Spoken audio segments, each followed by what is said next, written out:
नमस्कार दोस्तों, पूज्य राधे जी में आपका स्वागत है। इस कहानी को जरा ध्यान से सुनिएगा क्योंकि यह कहानी आपकी जिंदगी बदलने वाली है। दोस्तों, इस कहानी में आपको बताएंगे अमृत की खेती कैसे करें। तो चलो वीडियो को स्टार्ट करते हैं। दोस्तों, एक बार एक विचित्र गांव में एक बुद्धिमान बुजुर्ग रहता था जो जीवन की गहरी समझ के लिए जाना जाता था। वह अक्सर अमृत की खेती के बारे में बात करते थे, जो एक प्रतीकात्मक अवधारणा थी जो ग्रामीणों को आश्चर्यचकित करती थी। एक दिन एक जिज्ञासु युवक उनके पास आया जो इस अनोखी प्रथा के पीछे के रहस्यों को जानने के लिए उत्सुक था। बुद्धिमान बुजुर्ग ने अर्जुन नाम के एक पौराणिक माली की यात्रा का वर्णन करते हुए अपनी कहानी शुरू की। एक साधारण व्यक्ति अर्जुन को गांव के बाहरी इलाके में एक उपेक्षित बगीचा मिला। इसे सुंदरता और प्रचुरता के अभयारण्य में बदलने के लिए दृढ़ संकल्पित होकर वह अमृत की खेती की खोज में निकल पड़े। अर्जुन का पहला कदम अपने इरादों की उपजाऊ मिट्टी में श्रद्धा,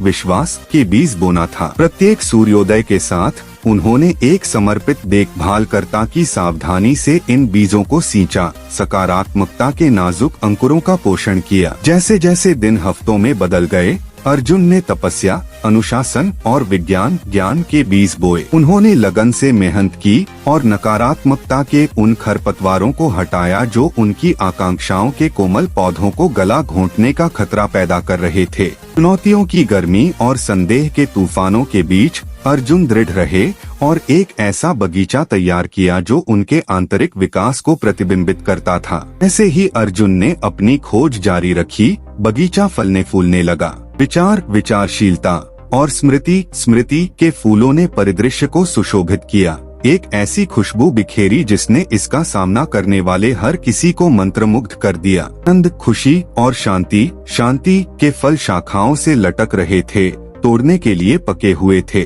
फलते फूलते बगीचे के बीच में अर्जुन को एक वफादार साथी अपरमदा माइंडफुलनेस नामक एक बैल का सामना करना पड़ा। कर्षणों और बाधाओं के सामने अविचल प्रमादा ने अर्जुन को बगीचे के मध्य की ओर निर्देशित किया, जहां परम अमृत इंतजार कर रहा था। अर्जुन को एहसास हुआ कि उनके प्रयासों की परिणति से एक दुर्लभ अमृत प्राप्त हुआ है, गुणों और ज्ञान का सामंजस्यपूर्ण मिश्रण। उन्होंने समझा कि यह अमृत अच्छी तरह से जिए गए जीवन का सार है, एक ऐसा अमृत जो भौतिक गतिविधियों से परे है। अर्जुन की कहानी से प्रेरित होकर ग्रामीणों ने अमृत की खेती की अपनी यात्रा शुरू की। प्रत्येक व्यक्ति ने श्रद्धा, तपस्या, विज्ञान, विचार, स्मृति, आनंद और शांति के गुणों को अपनाया। प्रेम और समर्पण के साथ अपने आंतरिक उद्यान की देखभाल की और इस प्रकार गांव अमृत की खेती का स्वर्ग बन गया, जहां सद्गुणों की सुगंध हवा में व्याप्त हो गई और अच्छी तरह से विकसित जीवन का मीठा स्वाद दूर दूर तक फैल गया। अर्जुन की कहानी एक कालातीत दृष्टांत बन गई।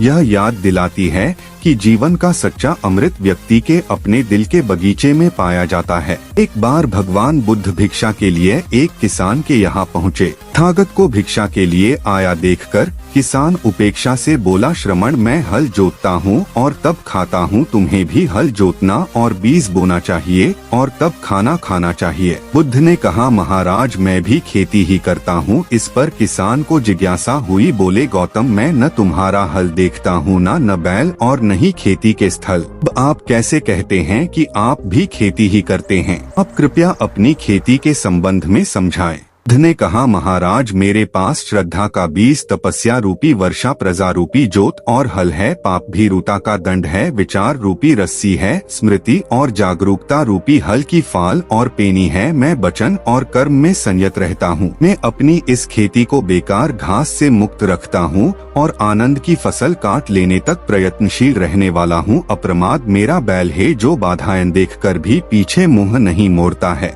इस प्रकार मैं अमृत की खेती करता हूँ। तो दोस्तों, वीडियो पसंद आया है तो वीडियो को लाइक करें और चैनल को सब्सक्राइब करें। तो मिलते हैं न्यू वीडियो के साथ में, तब तक के लिए बाय बाय।